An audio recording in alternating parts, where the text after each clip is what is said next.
Boa noite. Shavua Tov, uma boa semana para todos. Shabbat Shalom, Mashiach Now, redenção completa, verdadeira, no mundo inteiro, definitiva, já aqui, agora. A pergunta essa semana é: aqui se faz? Aqui se paga? Essa é uma pergunta muito interessante.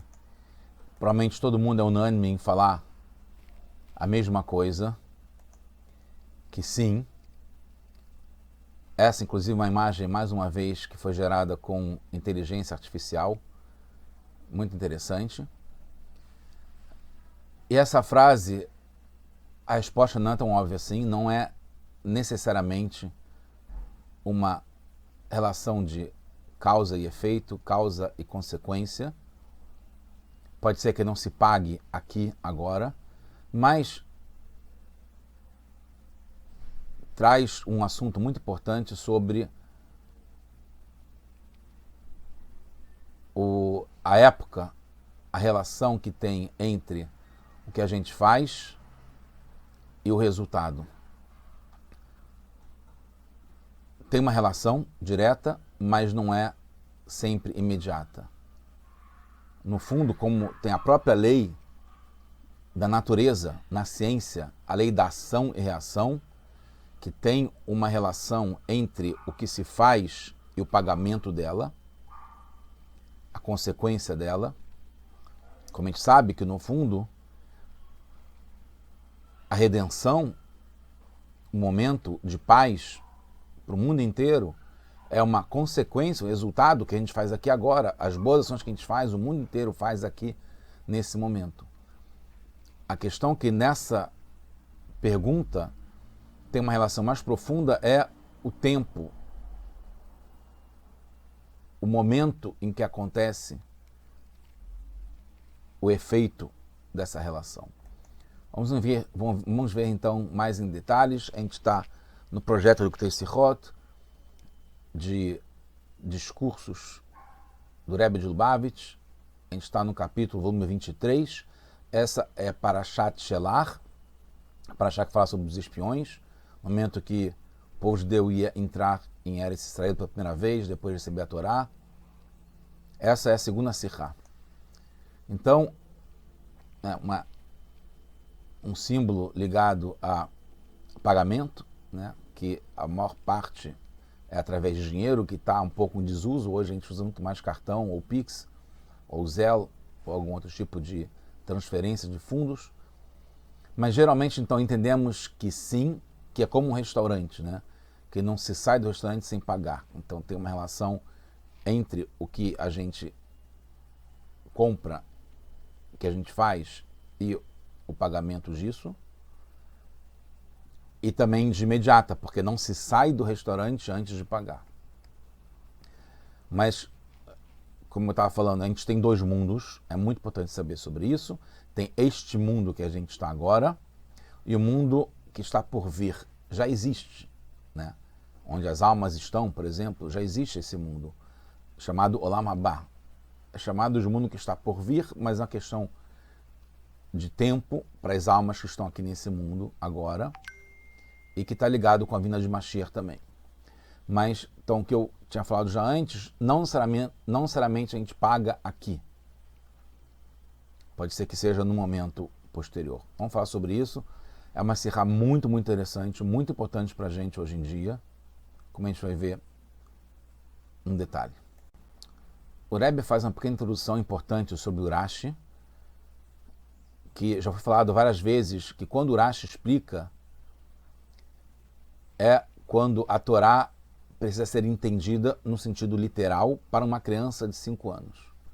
E quando ele não sabe o motivo, mas tem necessidade de entender o porquê, ele fala, não sei, lo yodeia. Então ele deixa claro que tem uma necessidade de entender no sentido literal, né, que é o chamado pshat, simples, mas ele não sabe. Agora, quando o Rashi não explica, é porque já está entendido, que não tem necessidade dele falar, nem mesmo que ele não sabe o motivo, já está entendido. Ou que se entende por si só, do que está escrito no texto literal da Torá, ou o Rashi já explicou isso antes.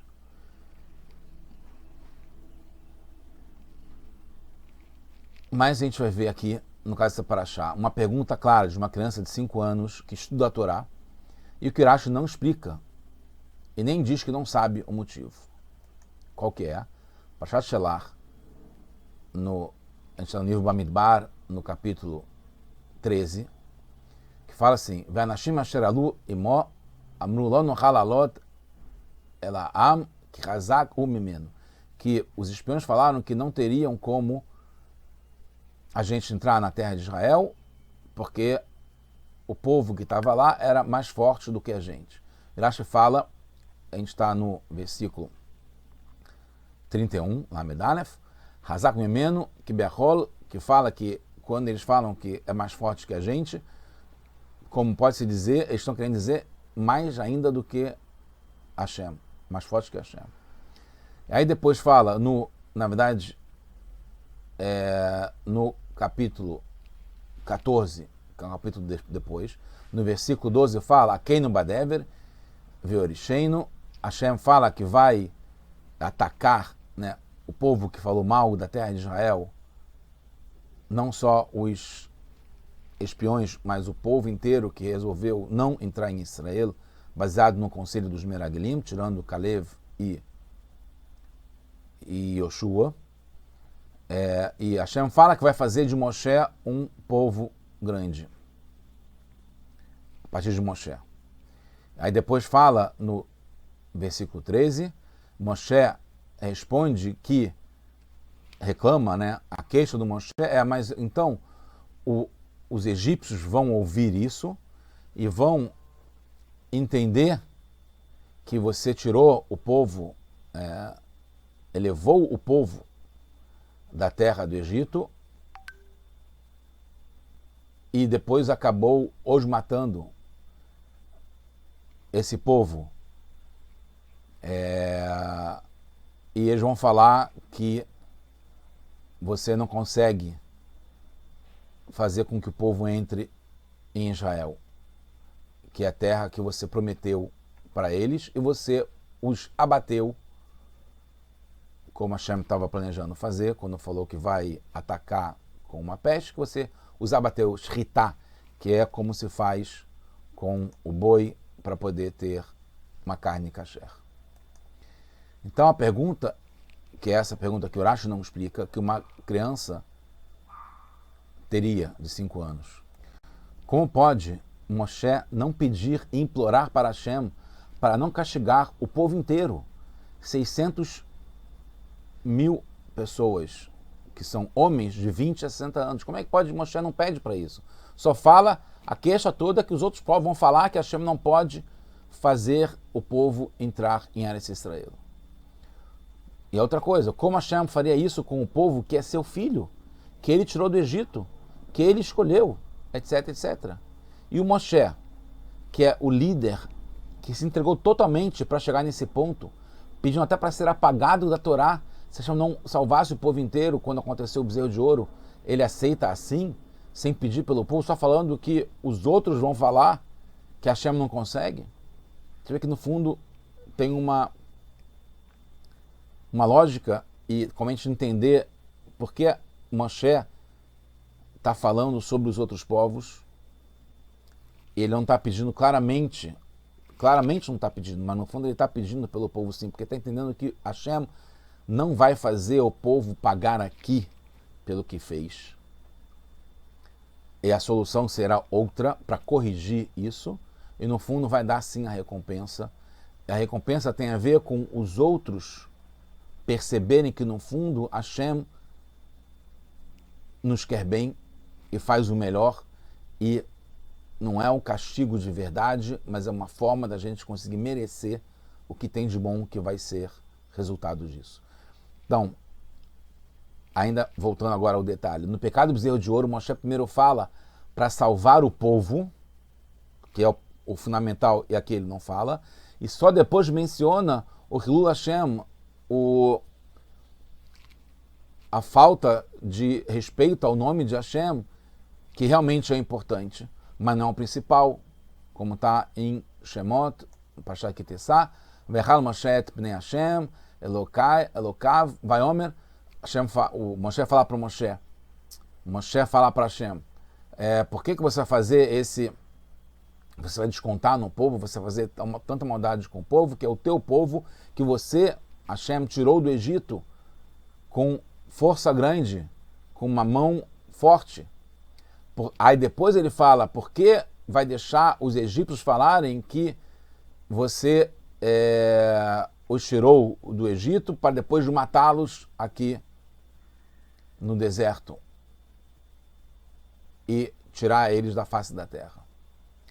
Enquanto que aqui, depois, como a gente está falando no capítulo 14, Hashem fala, Besalarti kidvarecha, eu realmente vou perdoar conforme o que você falou, que não é pedindo pelo povo, mas sim falando sobre o que os outros povos vão falar. E Urashi, nesse versículo 20, que é além, depois que a gente falou tudo, né, que Hashem fala que vai atacar com peste, Moshe reclama o que os outros povos vão falar, que você vai matar todo mundo e vai fazer shritá com o povo.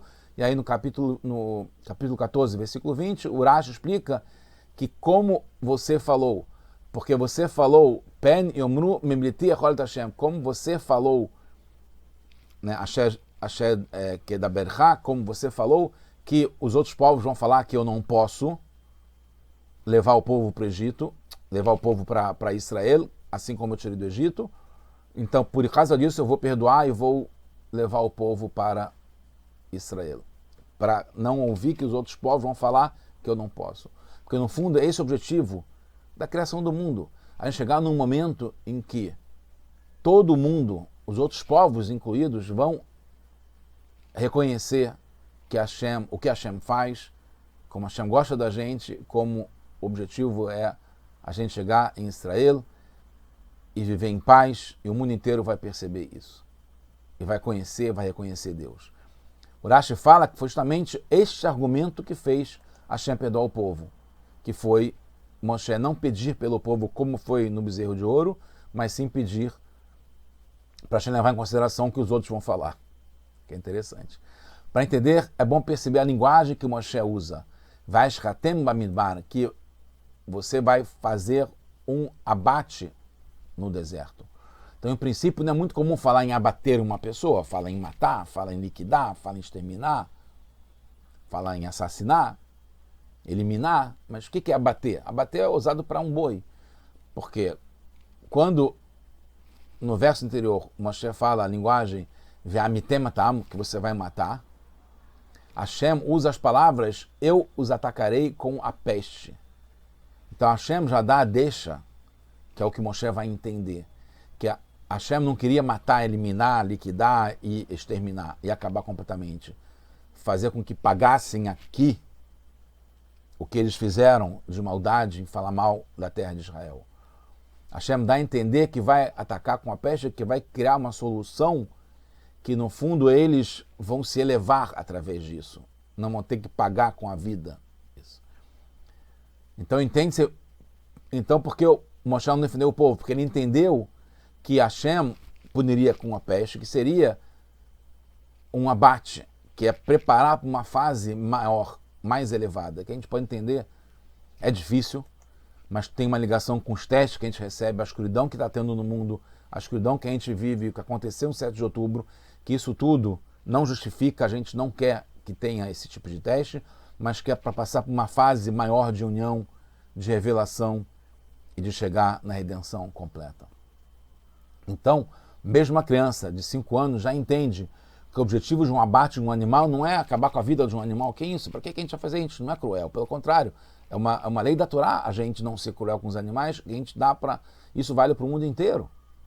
Não é acabar com ele, mas torná-lo próprio para a sua próxima fase, que é de elevação, ser um alimento para o ser humano, que na cadeia está acima do reino animal, assim como o vegetal, assim como também o mineral, que se eleva no momento em que se torna alimento que o ser humano usa para fazer coisas boas através da energia que vem do animal que é abatido. Então o abate, a shritá, como o Moshe coloca, é para preparar, possibilitar chegar numa fase mais elevada. Como Hashem falou na Akedah, em Akedat Yitzhak, Hashem fala, ve'aleu leolá, eu vou elevá-lo como um olá, como um sacrifício que é uma elevação do Yitzhak para chegar no nível mais alto, mais elevado. E acabou não sendo feito, por isso que foi Hashem falou para Abraham que não ia fazer shritá e não ia matar o Yitzhak, ele ia elevar o Yitzhak. E foi isso que aconteceu de verdade com o Yitzhak no sacrifício chamado sacrifício de Yitzhak. Então, Hashem, a gente sabe também, Hashem é piedoso, misericordioso, Hanun Verachum, é o máximo da bondade e da generosidade. Todas as mitzvot, tudo que Hashem fala de mandamento para a gente, são para o nosso bem. No fundo, é isso. Então, quando nós nos comportamos de acordo com isso, nossas vidas, neste mundo também, acontece da melhor modo possível, mesmo materialmente. Como está escrito há pouco tempo atrás, nas Parashiot, em Berukotai, na Parashat Berukotai, se vocês seguirem os meus estatutos, os meus mandamentos, vocês guardarem os meus mandamentos, Vasitemotam, e vocês o fizerem, Venatati Gishmechem Beitai, eu vou dar para você toda a parte material, todos os bens no momento certo, né? E a terra vai dar o seu produto, e as árvores do campo também vão dar os frutos, etc, etc. Então, entende-se que quando não obedecem, principalmente as mais graves das mitzvot, a consequência não é um castigo, é sempre para o bem, é sempre levando em conta que Hashem quer o nosso bem e faz isso para a gente seguir e ter a recompensa, a consequência boa das nossas ações. Mas quando a pessoa não faz isso, mesmo quando é uma coisa muito grave, Hashem traz um resultado para que a pessoa não sofra aqui neste mundo. Isso, de algum modo, explica, não justifica, ou a gente não quer aceitar a morte, por exemplo, quando acontece alguma coisa, a pessoa está se elevando, como é de verdade. E o próprio Rashi explica que Abraham viveu menos 5 anos, quer dizer, ele foi poupado, ele deixou de viver 5 anos aqui nesse mundo para não sofrer com o comportamento do seu neto Esav. Então Hashem, que é bondoso, ele tira Abraham aqui desse mundo 5 anos antes para ele não sofrer aqui nesse mundo e ser poupado, porque no mundo que está por vir ele não ia sofrer. Então, quando Hashem traz a consequência de atacar com a peste, ou de fazer shritá, ou tirar durante os 40 anos, tirar essa geração que não quis entrar em Israel e que ele morre no deserto, fica no deserto, não foi uma punição, foi uma consequência para evitar que eles sofressem, porque estavam sofrendo se eles ficassem no deserto e entrassem em Israel. Então, para evitar isso, eles não sofreram e saíram desse mundo aqui, como Abraham saiu também antes.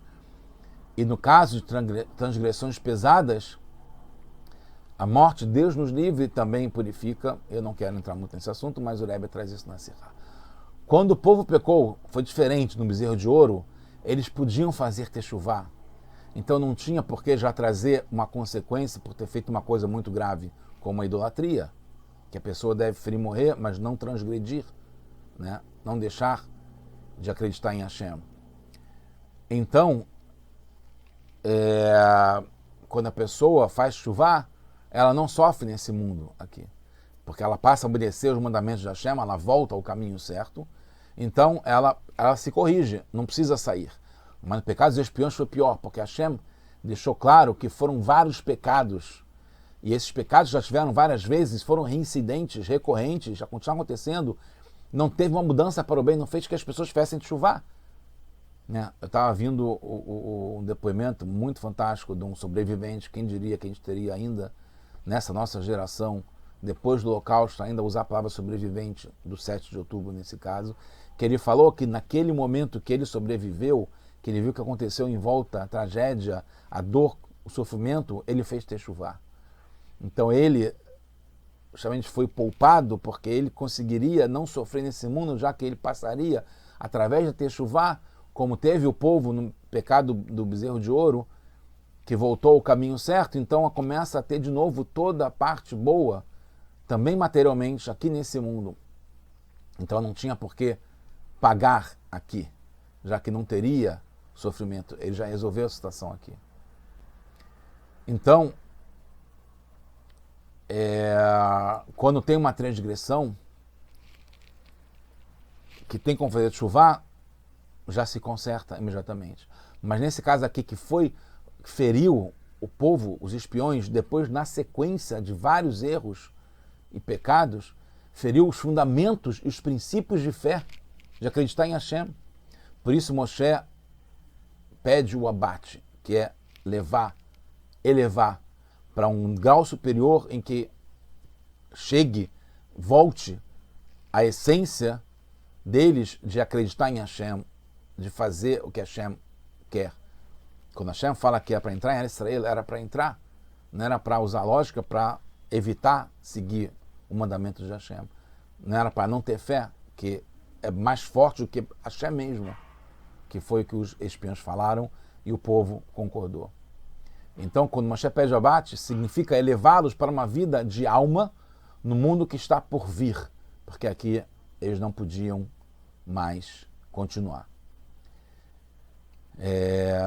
E aí, se Hashem, em vez de fazer o abate, os matasse, os eliminasse, faria que os egípcios também perdessem sua fé, porque não entender que é uma consequência para elevar, mas sim para punir, para castigar, para eliminar. Então, quando a gente tem fé em Hashem, confiança em Deus, em tudo que Ele faz, a gente percebe que o que Ele faz é de bondade e é para a gente, para o nosso bem, e assim a gente continua. Quando Deus nos livre, a pessoa não tem fé, não tem confiança, não consegue reconhecer Hashem, então ele precisa passar por uma fase em que ele não sofra por não perceber a relação de tudo com o que Hashem faz. Então, quando Hashem fala, aqui no Badever, que eu vou atacá-los com a peste, para a geração do deserto, foi um assunto de Vayashritem Bamidbar, que o Moshe pediu, para fazer um abate, para poder eles subirem para uma fase superior em que eles percebam e tenham fé em Hashem e conheçam Hashem. Isso para eles seria no mundo que está por vir. Então Moshe falou uma preparação para ter o mérito da vida no mundo que está por vir. E se concretizou durante os 40 anos seguintes em que eles foram aos poucos subindo, indo para o outro mundo. Isso de acordo com a opinião do Rabi Eliezer, que é a opinião mais racídica, diferentemente do Rabi Akiva, que fala que eles não têm parte no mundo vindouro, o Rabi Akiva. O Rabi Eliezer fala que sim, geração do deserto, tem o Olam Abá, vão ter a vida de alma no corpo com a ressurreição dos mortos, que a gente acredita que seja agora já, com Mashiach. A razão que no Zohar e no Midrash fala que Moshe ficou no deserto por causa disso, para ficar junto com a sua geração, a geração do Moshe. E vão todos eles levantar, junto com Moshe, que vai dar um mérito para ele se levantar, né, a ressurreição dos mortos, e entrar em Israel definitivamente já com Mashiach. E assim é a Halachá, somente quando tem discussão entre opiniões diferentes na parte revelada, Torá no Nigle, a Halachá, a lei fica como o Zohar, ou Agadá. Então, entende-se, já chegando no final, que os espiões também têm parte no Olam Haba, no mundo que está por vir, sendo que já receberam a punição logo.